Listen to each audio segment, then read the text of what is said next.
I'm Rebekah Reysen here with Jeremy Roberts, and we'd like to welcome you to the ChitChat. Today we have a very special guest, Dr. Shannon Richardson. Let me tell you a little bit about Dr. Richardson. She was born in South Carolina, raised in Georgia, then moved west in 2004, and she's called Oxford, Mississippi her home ever since. After completing her undergraduate degree, Shannon began working for her alma mater in the recreational sports program and soon realized her passion for health promotion and working with university students. She holds a BS in exercise science from the University of North Georgia, an MPA in public administration and finance from Georgia State University, and a Ph.D. in higher education administration from the University of Mississippi. Shannon's dissertation focused on crisis management styles of administrators. She currently serves on several university committees, including the Student Affairs Incident Response Team, the Diversity Liaisons VCDCE, and the University Assessment Committee IR. Shannon loves the great outdoors and helping others get out and live. Shannon's professional focuses are programming, instruction, assessment, marketing, and student development. Outside of work, she's involved with several ministries at her church, and she enjoys trail running, coaching kids soccer, and spending time with family and friends. Shannon is married to Hunter, who also works on campus in the Bursar's office, and they have 2 active girls who keep them on their toes. Welcome to the show, Dr. Richardson. How are you doing today? I'm doing great. Thank you so much for having me, Rebekah and Jeremy. Good, good. We're so glad that you're with us. One of the first questions we usually ask, just to kind of get a feel for things, is how did you get started in your field? So how did you get started in learning more about campus rec, wanting to be involved in Ole Miss Outdoors, and then that has led you into administration as well? So could you tell us a little bit about your career path? Absolutely, yes. So when I was an undergraduate student, I changed my major a few dozen times, like so many freshmen and sophomores usually do. And I landed on exercise science. And from there, I did an internship in cardiac rehabilitation. So that's sort of a component of a lot of hospital systems where patients will come in after having some sort of heart procedure, and they will rehabilitate in a hospital setting under supervision to to exercise, learn about nutrition, healthier lifestyle habits, that kind of thing. And so working with these patients, I soon realized while I loved working with them, everything that I was doing was post-incident. So after they had, lived a lifestyle, not always a lifestyle, sometimes genetics obviously come into play, but they were behind the 8 ball already. And I wanted to do something that was more preventative. So while I was working there, I thought, okay, what can I do to influence, people before they get to this point, or help influence them before they get to this point? And so my background in exercise science led me to look at a career in wellness and physical education in a collegiate setting, because I feel that if we can influence college students and help them understand what it will take to lead a healthy lifestyle, they will most of them will hopefully then carry that into adulthood, and we'll have less people in the cardiac rehab setting. Yeah. So long story short, I wanted to do preventative versus post-incident. Okay. And so I took a job at my alma mater right after I graduated as a fitness coordinator. So that was, at the time, it was called North Georgia College and State University. It's now called the University of North Georgia.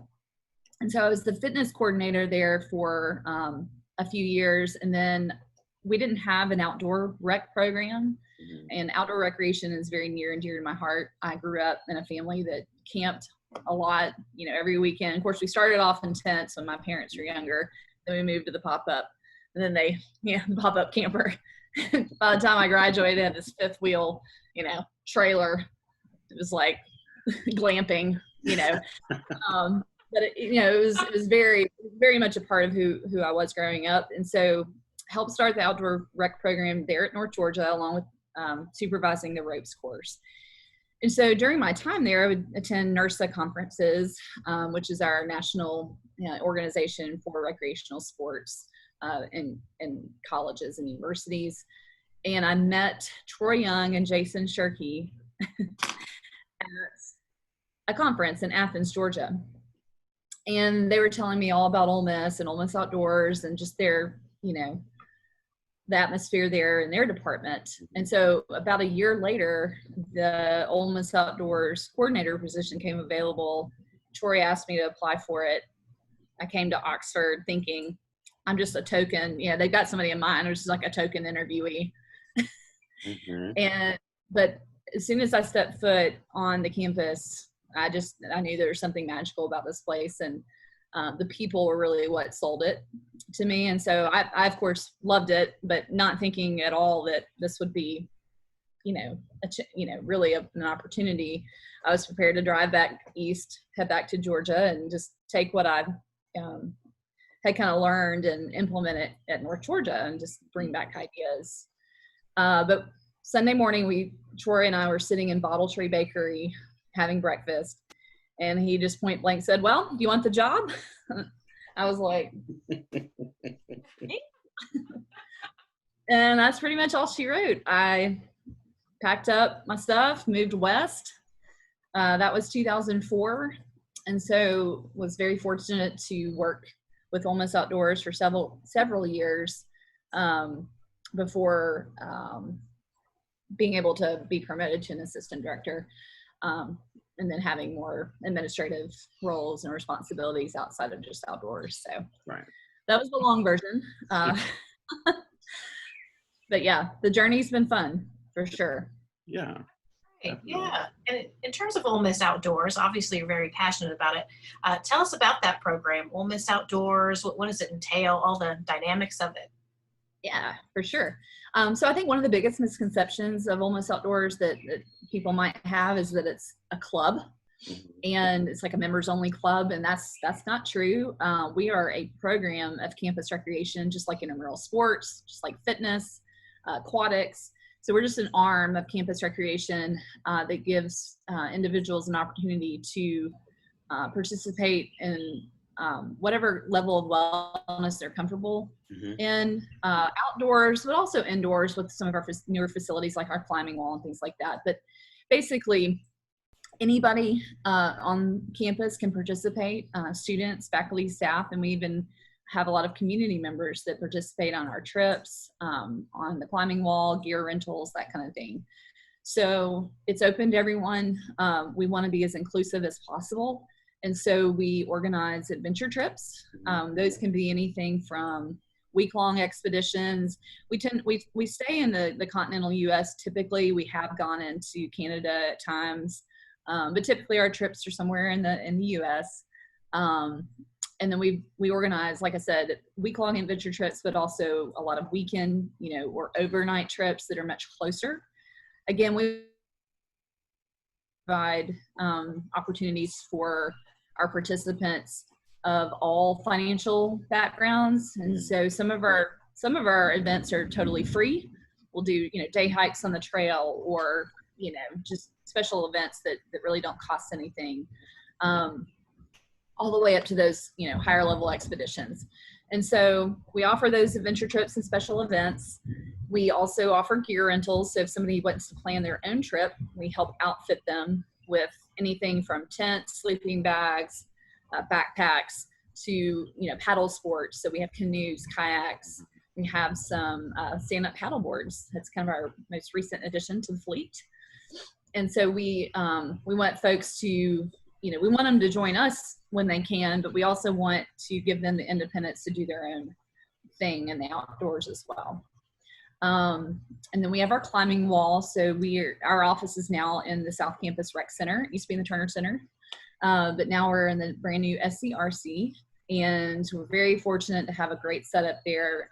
Really nice office space, and we have a bouldering wall that's 70 linear feet. So lots of space to boulder. And bouldering is basically rock climbing without a harness and only up to a height of about 10 feet. We also do top rope climbing on our atrium tower, which is where you are in a harness on belay attached to a rope, and someone, our staff members, or if you're trained to be a belayer, then you can belay the person on the wall. So we just have a variety of things that we offer. We want to provide recreation for everyone. So we want it to be something where people of all abilities can participate. So we've really worked really hard the last few years to do things and program and provide equipment for, so that people of all abilities can participate. We also have our challenge course, the Rebel Challenge course, which is our high and low ropes course, located right down the street from the intramural fields. So we do a lot of team building and a lot of group dynamics there, but we also have those high ropes like the zip line and the thriller type, elements that folks love to come and do. So that's Ole Miss Outdoors in a nutshell. Yeah. That's a lot of great stuff. A lot of stuff. Yeah. And there's so much research nowadays with being outdoors and nature and how it helps with stress management and everything. So I can imagine it helps a lot of people, and not just physically, but mental health wise, to participate in things like that. Yeah, absolutely. I'm a big believer in the emotional and mental health aspects of all of wellness, but especially outdoors. There's just something about being in nature and being unplugged for a bit that really just kind of rejuvenates and re-energizes. And during this crazy time of COVID, I mean, it's never been more evident that people are like yearn for that kind of thing. We've had a lot of people reach out about gear rentals, about, can I get more information on the trail system? What is there to do? What can I do outdoors with my family? And of course, I love to see that. And I hope that does continue. There's some things that we've learned, I think, through the pandemic that I hope will actually continue. People have been forced to kind of take a breather, take a step back, reevaluate some things. And I think, without getting too philosophical, I do think that that's an important part of what campus recreation in general offers through all of our wellness, platforms, but especially within outdoors. Yeah. And speaking of the adventure trips, could you talk about one of them that you've recently done and tell us what all you do? I know that you do a lot of promotion to get people to sign up for them, but say I want to go on a trip. Where are we going? What are we doing? What do I need to bring? How much fun am I going to have? How does it look? Sure. Yeah. So all of our adventure trips are posted on our website, and we give a brief description of each one, where we kind of cover those questions that you were asking, Jeremy. So what is the trip going to look like? What is the format? What is the time frame? When do we leave Oxford? When do we return? We typically provide all of the gear that anyone would need. They would need their personal, clothing and personal items, but essentially we outfit everyone for what is needed. And if we don't have it available, then we go through an outfitter. So if we're doing a whitewater rafting trip, obviously we will solicit an outfitter to provide the rafting equipment and things like that. We do self-lead a lot of our trips, like backpacking and some flat water kayaking, things that are not extremely technical. The more technical trips, like whitewater rafting or hang gliding, obviously, we leave those to the outfitter experts. What is so cool about the adventure trips is that the sense of community that people come away with at the end. And I think that's a big component of what we do is provide community, provide an outlet for students to meet, new friends, not just students, others as well, but specifically talking about the student population. We know, and within higher education, that these are super formative years for our students, and the bonds and relationships that they make throughout their collegiate career are so important, and those transferable skills they learn as well. Just communication, conflict resolution, communication, all of those, whether they realize it or not, are being taught in our adventure trip program. So they're having a blast, they're having fun, they're learning new hard skills, like how to tie a knot to, secure a boat, or how to belay somebody on a rock wall. But they are also learning basically how to do life and how to navigate their world.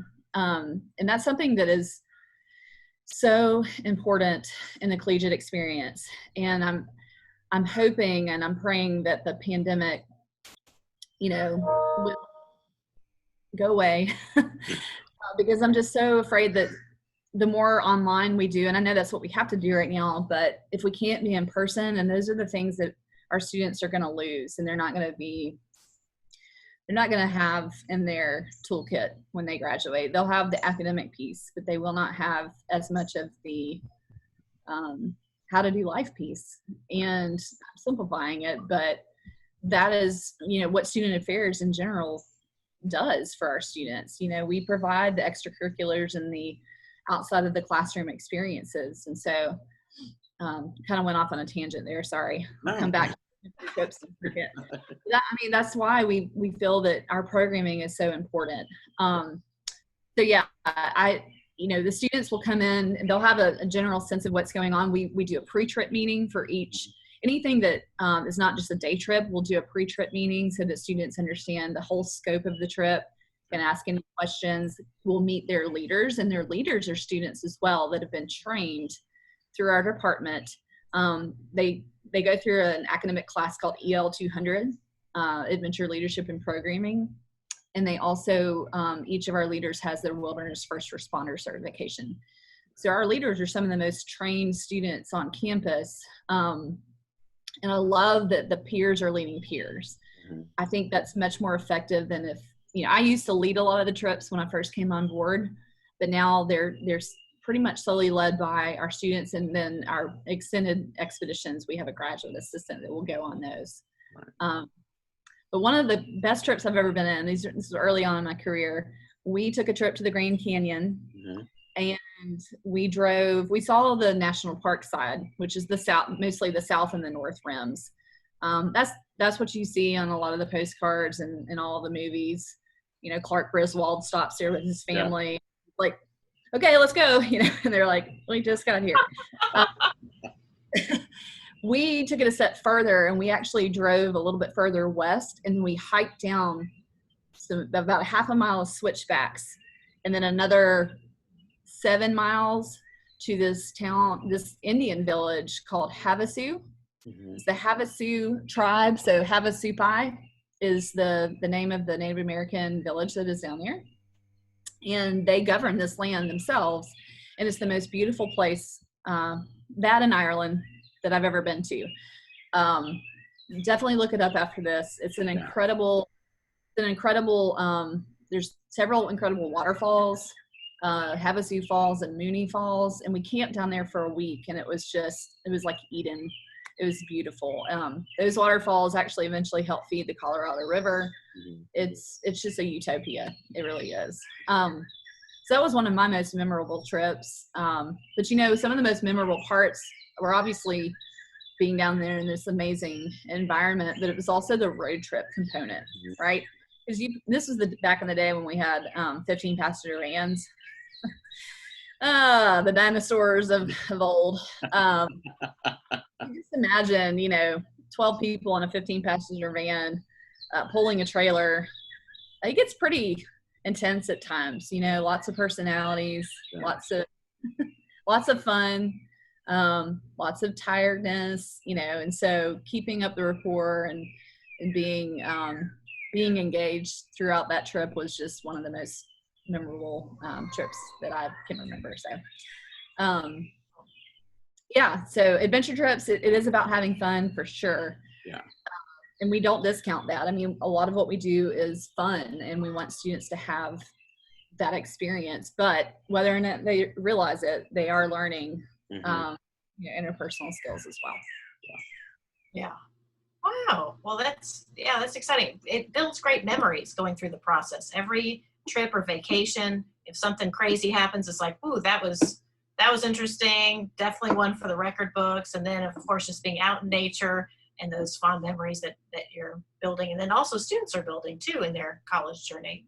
And in terms of educational journeys, you've been on an educational journey, and you have your Ph.D. in higher education. So tell us about that process. Sure. So when I had my undergrad in exercise science, and so when I got my master's degree, I wanted to do something that would involve more of the administrative side. So I actually researched and found that the Masters of Public Administration was more geared toward nonprofits, government entities, agencies, things like that. So I thought that would, if I was going to stay in a state system, a university state system, that would, maybe more beneficial than, say, an MBA or a business degree. And I'm really glad I did. I learned a lot about politics, legislation, administration, finance in the public sector. It's pretty eye-opening. Georgia State is obviously located in downtown Atlanta, so that was eye-opening in and of itself. I got to see an aspect of an urban institution, so it was like in the heart of Atlanta. My alma mater, my undergrad alma mater, was in the mountains, literally, of Dahlonega, Georgia. And so that was just a great cultural experience in and of itself. So I did that, and then when I came to Ole Miss, I realized I really wanted to stay in student affairs, specifically campus rec. I love campus rec. Again, my passion is to help people build that healthy lifestyle that will continue post college graduation. And so I started looking at programs, and I thought, okay, higher education administration sounds right up my alley. If I wanted to eventually move up, outside of campus rec, I think this would give me the tools necessary to maybe broaden a little bit within, student life.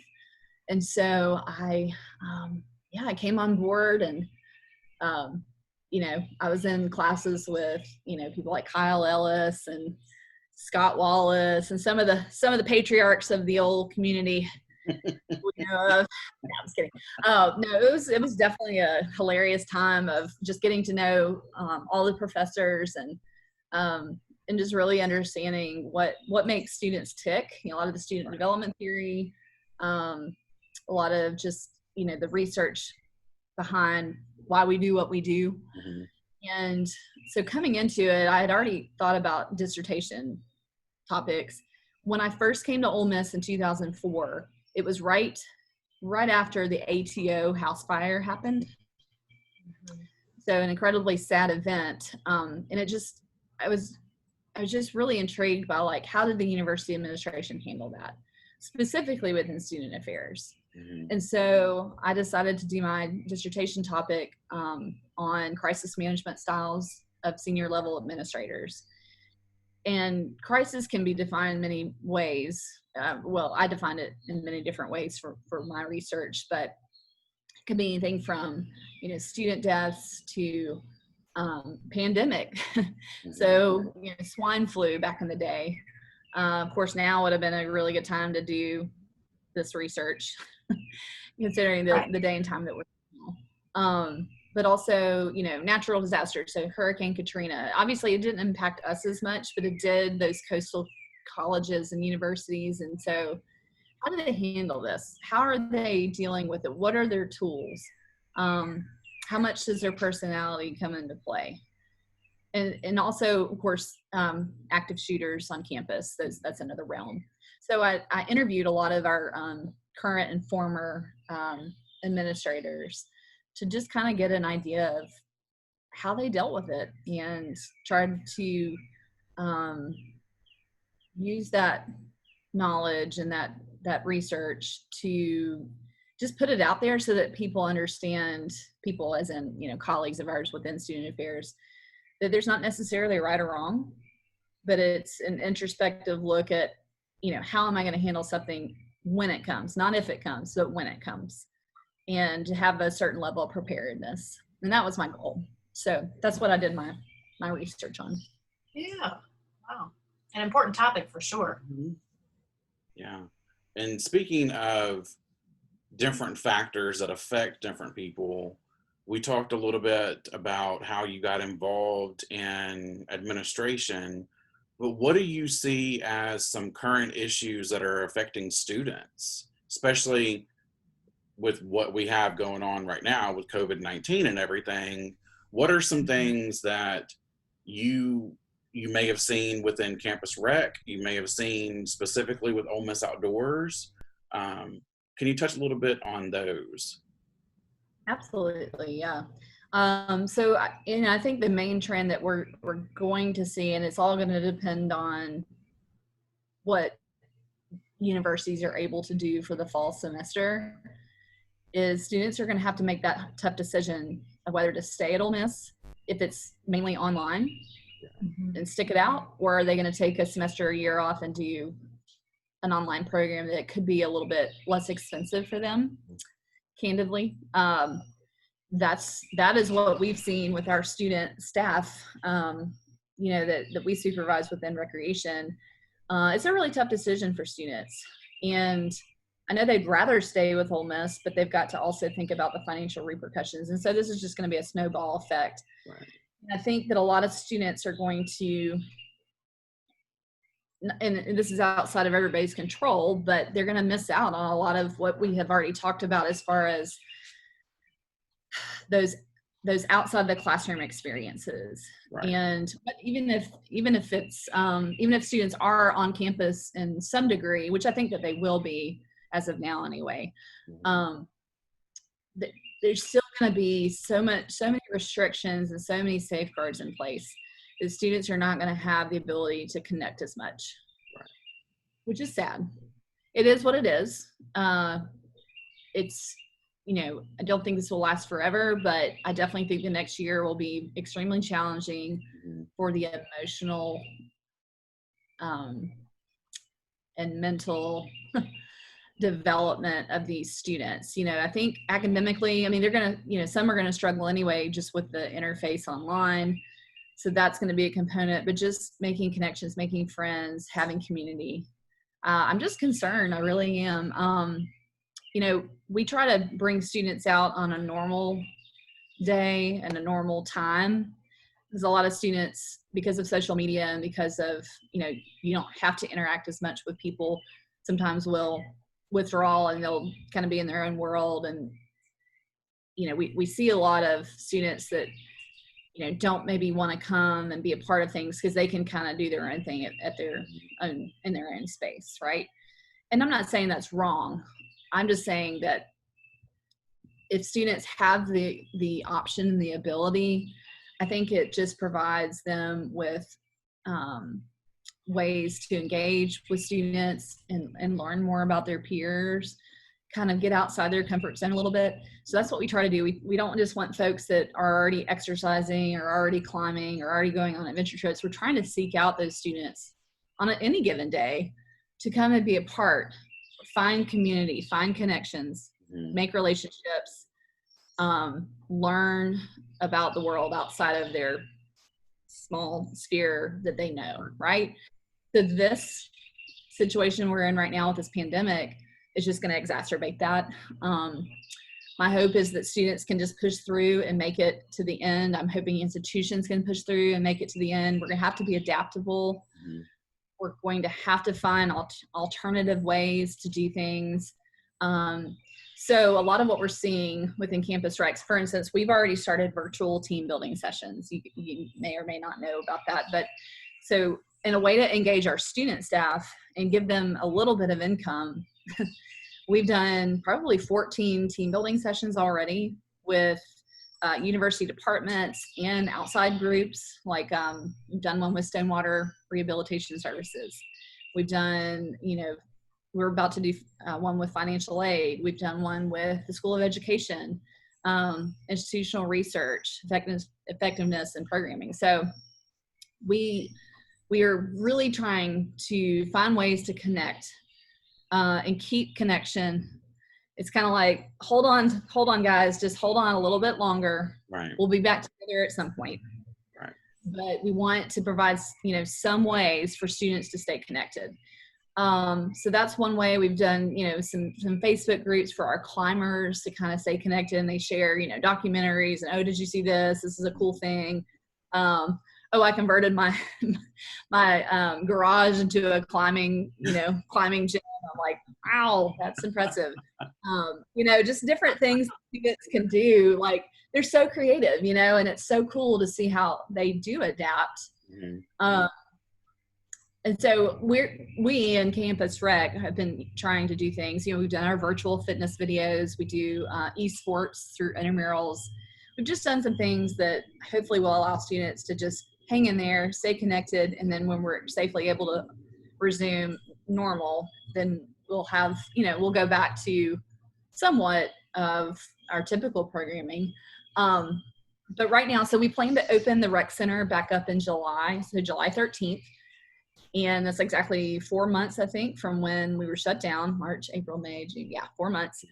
And it will look different, but it will be safe, as safe as we can make it. Mm-hmm. Participants will register for a session on our CR app. And so we've got 6 different zones in the building that they can choose from. So if somebody's interested in walking on the track, they can choose whatever zone that is. Or if they want to do, cardio equipment, treadmills, ellipticals, that kind of thing, they can choose that. Zone 6, my favorite, is the climbing wall. And so students can reserve a time to climb. They'll have their own space on the wall. They'll wear their mask coming in, and until they get to their spot, then they can take it off while they're actively climbing. And then they leave. Will it be perfect? No. Will it look weird? Yes. But we do feel like we need to provide some way of connection, and obviously, fitness. And so we've been, planning this for a while now. Everybody is really dialed in as far as all the reopening procedures and safety considerations that are in place. I'm ready to get back. And I think our students and our patrons are as well. Yeah. Well, that's exciting. And just thinking about, because while we're talking, I'm thinking this is so hands-on, so many different things that normally, probably before the COVID-19 thing happened, nobody was really thinking, oh, pandemic's going to happen sometime soon.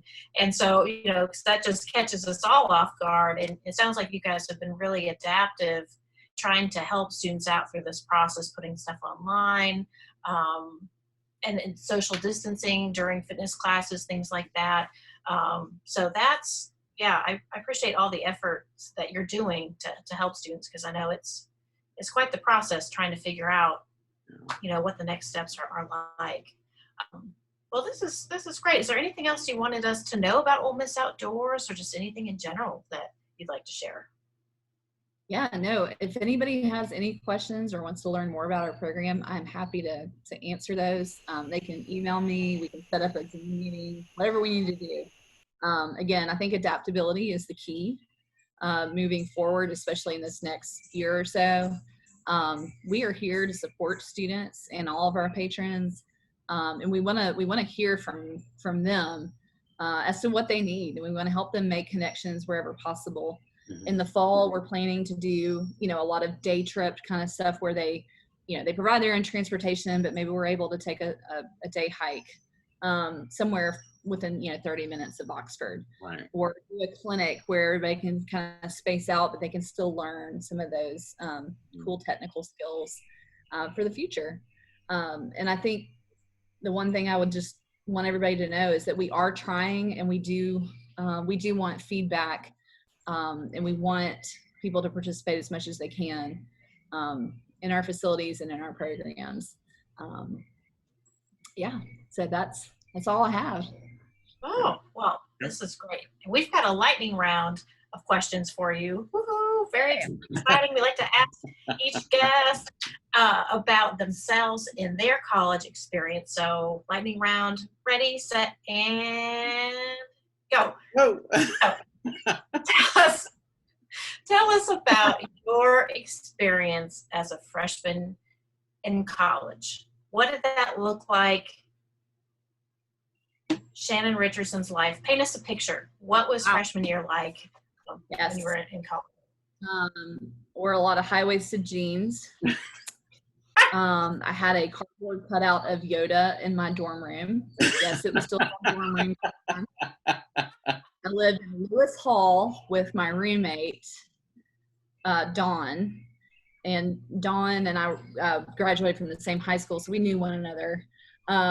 We memorized every line from Dumb and Dumber and Tommy Boy. I was big into intramural sports. I love sports. I was a tomboy. I played soccer growing up, ran track. So I wanted I wanted to play sports, and we had intramural sports, obviously. But I actually wasn't going to join a Greek organization, but I heard they had a pretty good intramural sports team. So I took an open bid for a sorority, and we totally ruled the field. It was great. For flag football. So those were good times. North Georgia is a military college, so women could live on campus and not be a part of the military, but the guys that lived on campus were part of the Corps of Cadets. So these were folks that were, eventually going to commission into the Army, Navy, Marines, that kind of thing. So it was a different look. It's a very cool atmosphere, very respectful, very safe, and so there's just a lot of good times had on that college campus, and on the drill field, as they call it, was the big green space on campus that we played all of our intramural sports and things. So yeah, a lot of hilarity, a lot of practical jokes in the dorm. We had to yell shower if we were going to flush the toilet, because the plumbing was so old that it would scald the person. Oh, wow. Ow. Yikes. That, I might be dating myself a little bit. I think it's been updated since. Yeah. Good times, freshman year. Good times. Oh, that's a hoot. So who would you say was your biggest inspiration while you were in undergrad? Biggest inspiration. It could be a former staff member, faculty member. Yeah, so I really looked up to my advisor, Dr. Temple. I think he just now retired, but he's been in the field for a long time. And so he taught a lot of my core classes, like cardiac rehab, exercise science, physiology, that kind of thing. He was always very kind, very knowledgeable, and very passionate about teaching. And I think that he's one that I would say that, really directed my career path, kind of got me on, like I said, I changed my major several times. And so he helped me kind of focus, figure out where I wanted to go with that. So yeah, I would say Dr. Thomas Temple. Okay. And is there any advice you would give your former self in undergrad? Yeah, I would say students should give themselves grace to make mistakes. I'm kind of a recovering perfectionist. So I felt like everything had to be just so. Academically, I was a good student, but I would get down on myself if I made a B, and that's not the end all be all. I definitely would also say explore. And I was pretty active. I did a lot of sports, and I did, we lived in the foothills of the mountains. So we did a lot of exploring, a lot of visiting creeks and waterfalls and things like that. But I would say just open your horizons, whatever that looks like. For me, it probably would have been, getting to know the town maybe a little bit more, getting to know my community. Students that come here to Oxford, there's so many things in Oxford that just to do and to see and to learn about, a lot of history. I would say just explore and give yourself grace. That's good advice. Well, thank you so much for joining us here today. Great to talk to you. And check out Ole Miss Outdoors for those who are watching and listening. And there's so many great things that you can find on campus and people who care about you. So keep us in mind. And another great episode of the Chit Chat. You can find us on Facebook, Pinterest, Instagram, all the social media under the sun, and Twitter. Yes. So good to see you all. And we will see you next week. Thanks. Bye. Bye.